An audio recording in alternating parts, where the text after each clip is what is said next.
Welcome to Photoactive, a podcast about photography and technology. I'm Kirk McElhearn. And I'm Jeff Carlson. License and registration, please. I'm sorry, I don't carry those sorts of things anymore. License and registration. I need to see some identification. It seems that you have violated the laws of photography. I'm the photography police, here to chastise you. Oh no, what have I done now? You have taken a photo that does not meet the approval of the Photography Standards Board. Oh, this sounds very serious. Can you give me some more examples? Because I take a lot of photos. Well, you do. It's true. And you just showed me a few. I'm reacting to an article that I spotted today in Digital Camera World, the home of digital photography. And it's entitled, Retro Cameras Are Making a Comeback. Bad Photography is Trending Right Alongside Them. The retro trend is bringing back blurry photos and direct flash, but it's the underlying reason for this trend that's key. Basically, it's an article saying, don't take photos like this. You're wrong. And yes, it's trendy. And they give some examples. We'll put a link in the show notes. It's trendy because it's washed out, it's light leaks, it's blurs, etc. And it's saying, don't do this, especially if you're like a wedding photographer. Don't do this. Even though your clients want you to do this, you can't do this. And we're going to put you in photography jail if you do this. I'm sorry. I don't want to have an entire podcast of me just giggling over here, but this is kind of making me do it. As soon as you said the title, when it said bad, like bad in the title, I knew I just sort of pictured the typical person who would write this. And I have not seen this yet. You sent me a link, but I hadn't opened it yet. But gosh, it just sounds like somebody who is a bit curmudgeonly. And I say this, I mean, you and I can be curmudgeons at times. Oh, we are good at curmudgeoning. Definitely. But, oh my God, like to make that kind of a value judgment of, well, all right, you're doing it wrong. And one of the things that we have talked about and seen for the whole history of this podcast is there is no way of doing things wrong.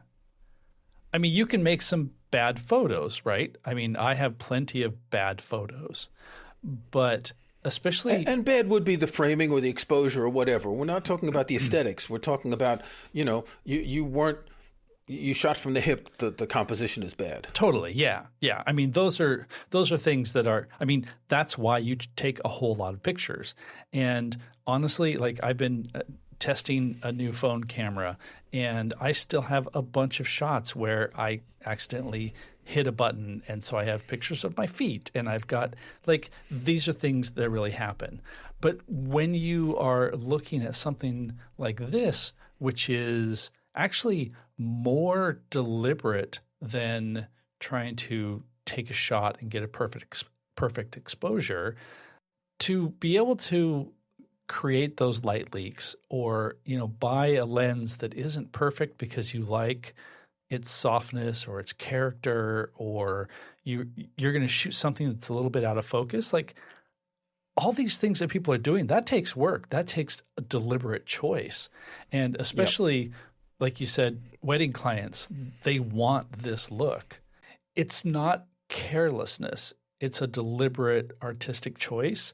And it just rankles me when people are like, well, this is not perfectly in focus, and your aperture really should have been dialed down a little bit for this because not everything is in focus in the background. And good heavens, why can't you compose somebody so that they are in the rule of thirds in the middle of your picture? And the history of art is people saying that new art is bad. And I'm not saying that these photos are necessarily art, and they're showing up on Instagram, apparently. I don't pay much attention to Instagram anymore. But the history of creativity is people saying that it's bad. I mean, it was, 150 years since the exhibition of the Impressionists in Paris, whose art was considered to be bad, and now look at them. I mean, there's a whole museum in Paris for that period of art. They rebuilt an old train station. There's so much of it, in fact.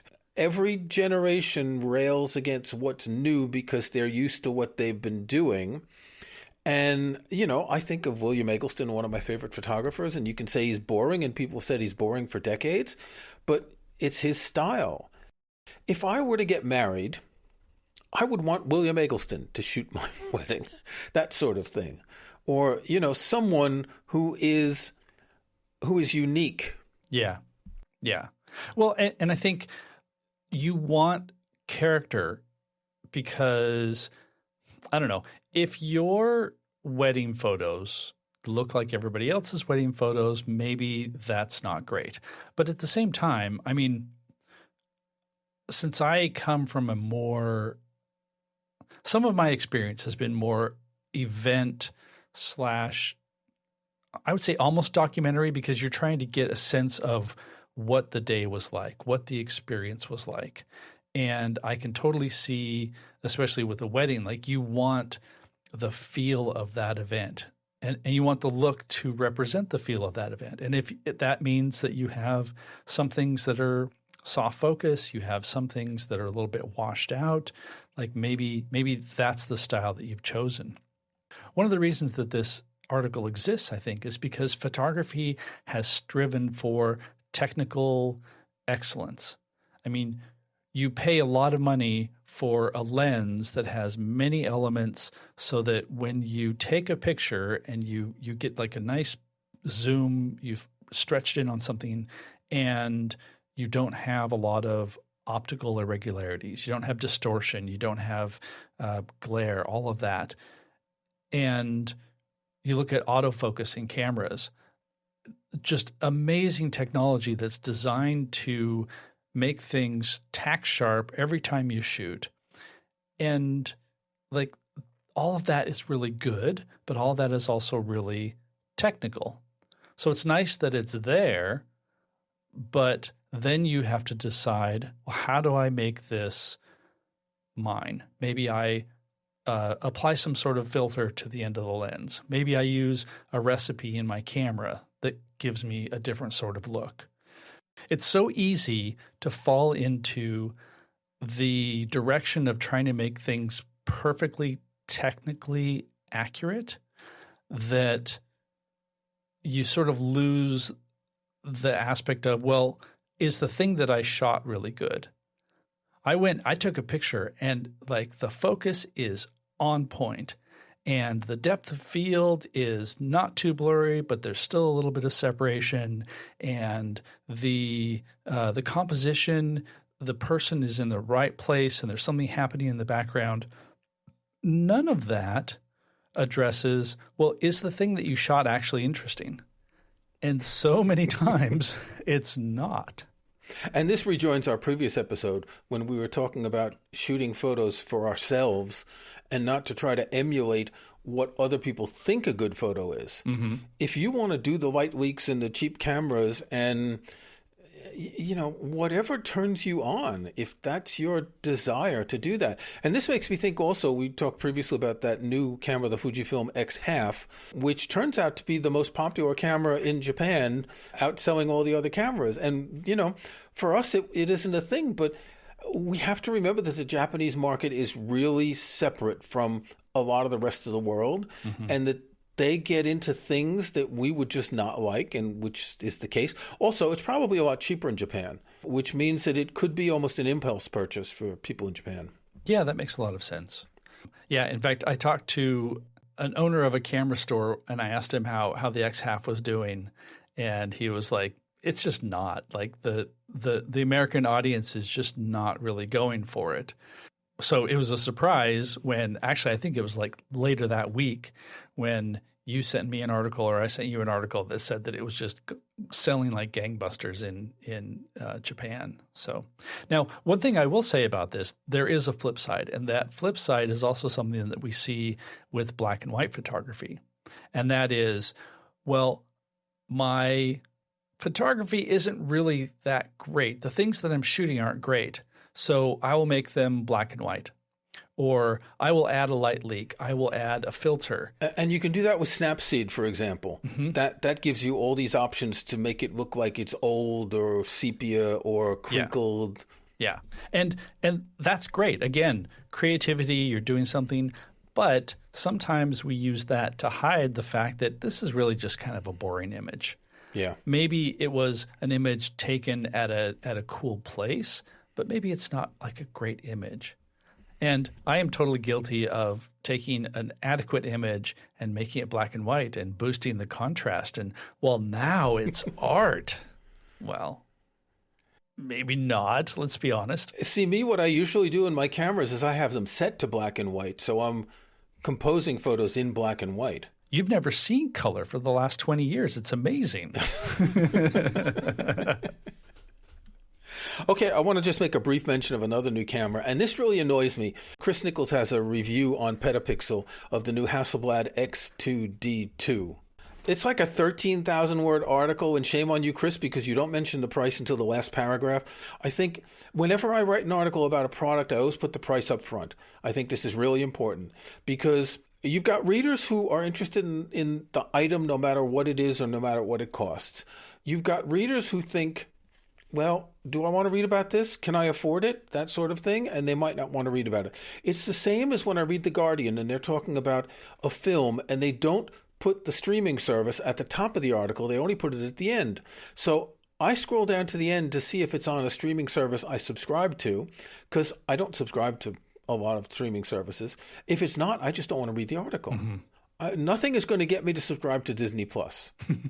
And if there's a series or a movie that's on Disney Plus, I don't care about it. It doesn't exist for me. Yeah. Well, and also I think I should probably say that because I now work for a company that depends on traffic and article traffic, like there is some I wouldn't say science.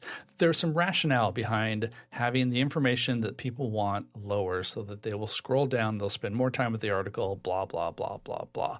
But it's still disingenuous, especially for something like that. Like if I'm going to go to an article. It costs $7,400. Oh, okay. Yes, but I did see that it's $800 less than the previous one, which was mentioned up top if you happen to know what the previous one was cost.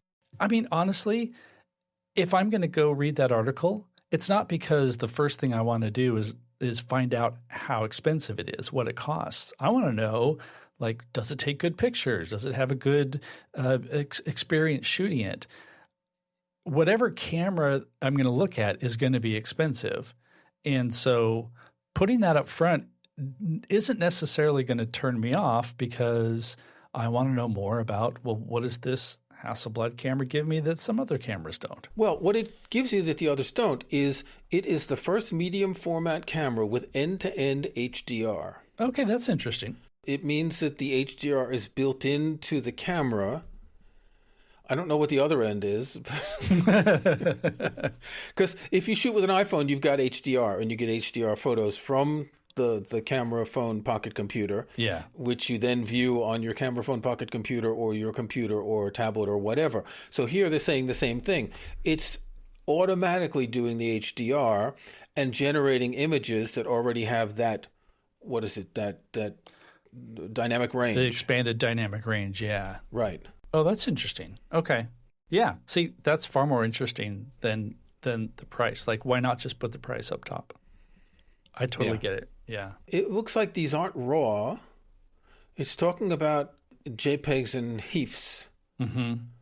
So it's not entire. I mean, it depends on what you're doing with the camera. Obviously, a lot of professional photographers don't use RAW because of the size and the amount of editing it takes, etc.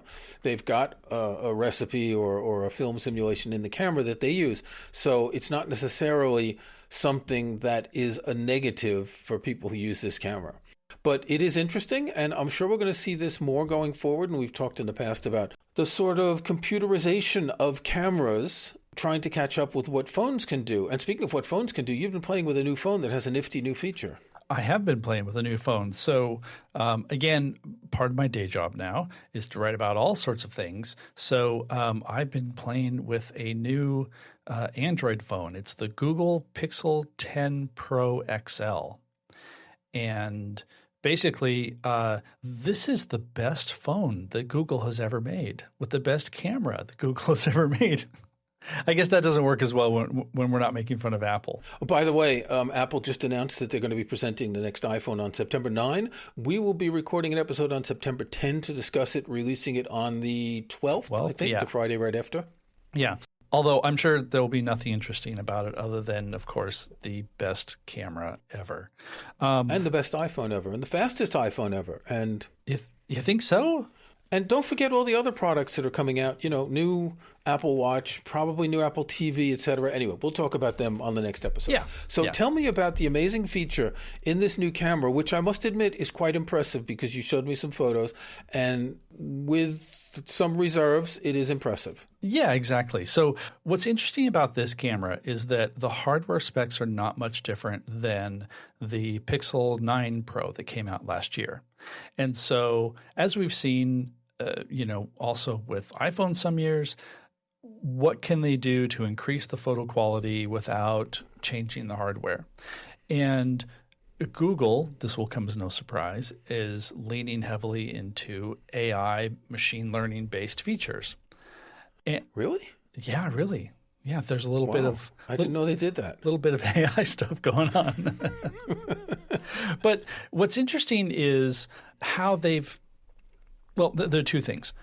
One thing that's interesting is the challenges that they're trying to solve and the way they've gone about them. So in this case, the images that I sent you, and again, these will be in the show notes. When you look at people shooting photos with their phones, go to any sort of touristy place, you'll see a lot of people do this. They put their phone up.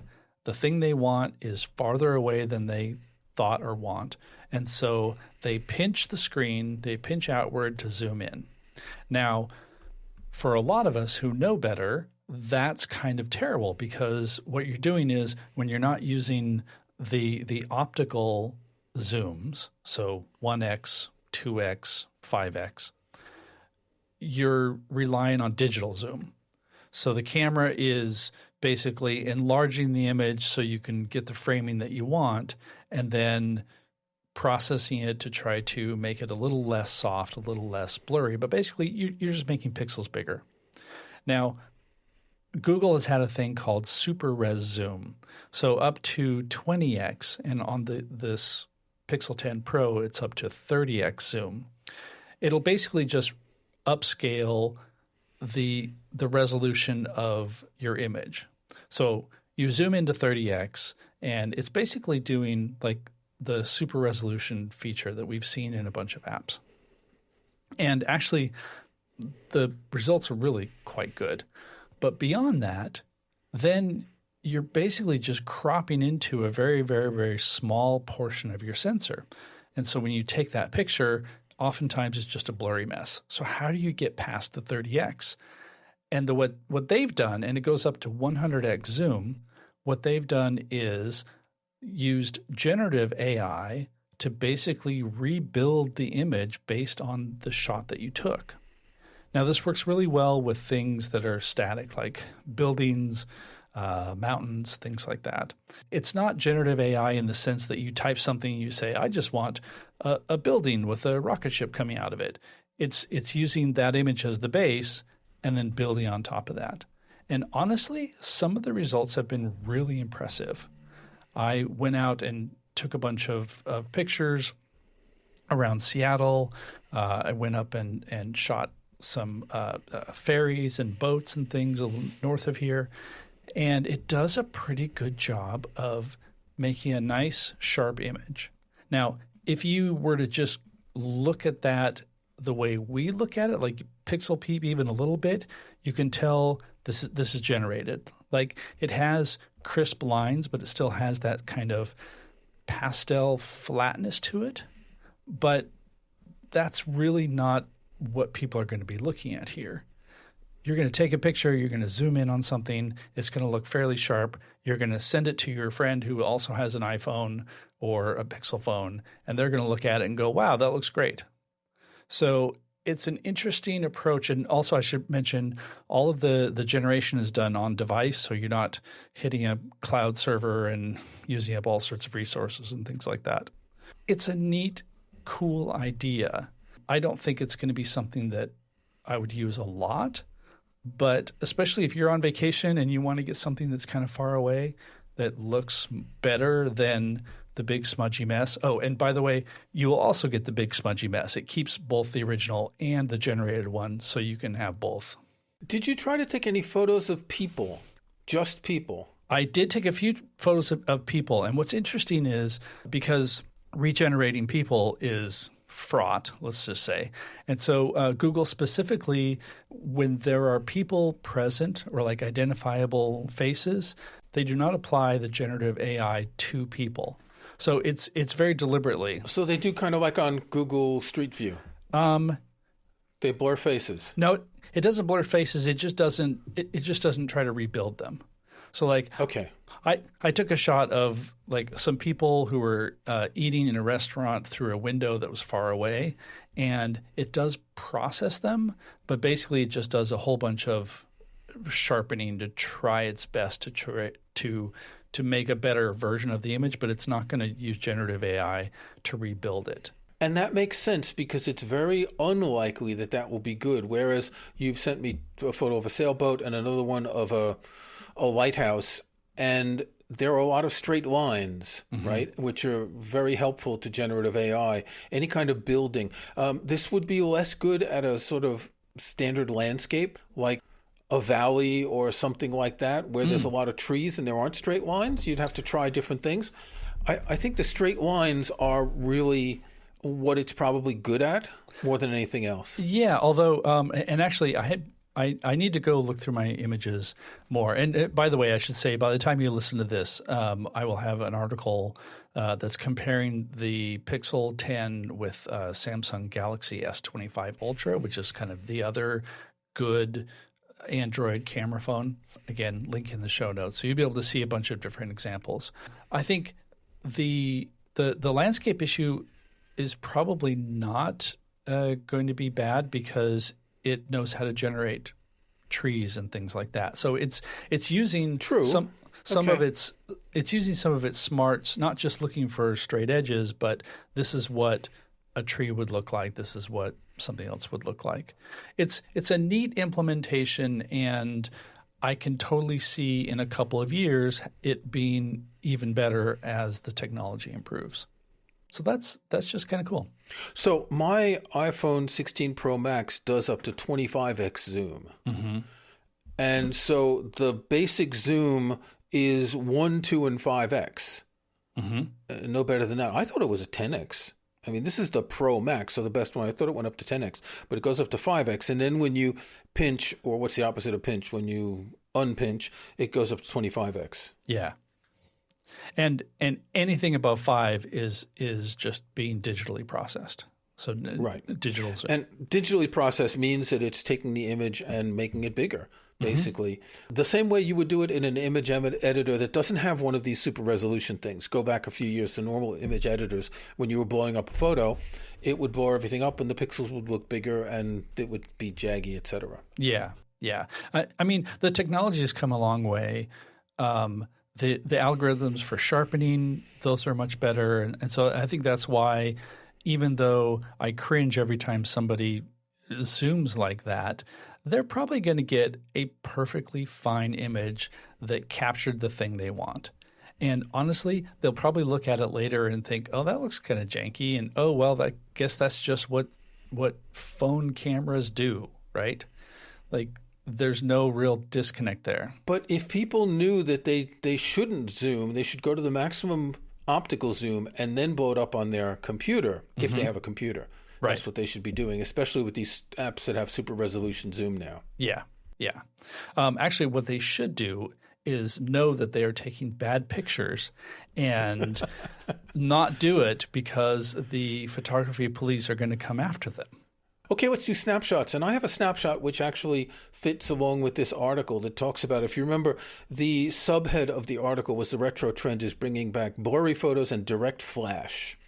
Direct flash. When I think of direct flash, I think of Martin Parr, who would walk around beaches and parties and get people at racetracks, and he would have a direct flash, and his photos are bold, gaudy colors and direct flash. And he has a book coming out. By the time this episode is released, there will be a book called Utterly Lazy and Inattentive, Martin Parr in Words and Pictures. What he does is he goes through 150 pictures from his earliest snapshots to the work he's doing today with his recollections and reflections on each image. So it's talking about his life, but it's also showing this style that he made his. Direct flash was really important, and William Eggleston did a lot of direct flash as well. But it's one of the things that makes his photos stand out, that they look bad. And a lot of people said that his photos were bad because he was shooting things that were boring, but it turned out that he was capturing the life of mostly people in the UK in a unique style. Utterly Lazy and Inattentive, Martin Parr in Words and Pictures. Jeff, what have you got? So I'm going to go with a movie this time, and that is The Limey. Now, this is not a new movie. This is a Steven Soderbergh movie. Terrence Stamp, who stars in that movie, just recently passed away. And so I took the opportunity to rewatch this. It's basically kind of semi-gangster movie. A man finds out that his daughter, who lived in Los Angeles, has died, and he is basically a British criminal who's just gotten out of prison. He goes to find out what happened and to exact revenge. Not a real, complicated plot. What I remembered from it was that Terrence Stamp is just mesmerizing in it.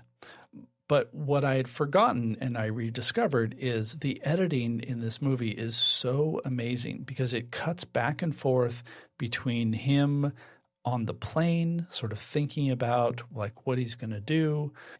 It doesn't jump time in like serious major ways like Pulp Fiction being sort of out of order, but it's giving you little slices of things that have happened in the past, and then occasionally like sort of a preview of something that's going to happen before.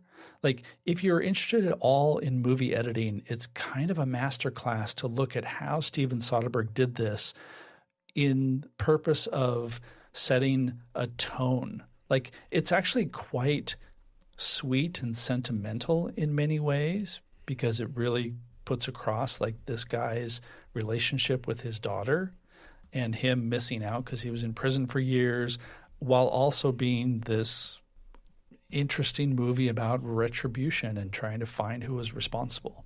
So The Limey, I think I watched it on, I think it was on HBO Max or Amazon Prime. No, it was on Amazon Prime because they interrupted it in the middle with a batch of commercials, which almost put me through the roof, but it was late, so...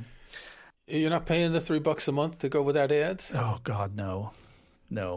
See, what I do with that is every few months, I do it for a month to watch something. It's like Netflix. Every few months, I sign up for a month, watch a bunch of things, and then that's it. I'm not paying every month for any of these things anymore. Yep, I am, but thinking about it.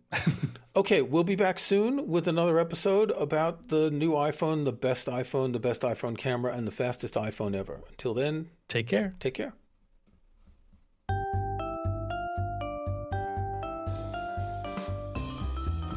Thanks for listening to Photoactive. You can find show notes, including any photos we discuss in this episode, at photoactive.co. That's photoactive.co. We couldn't afford the M.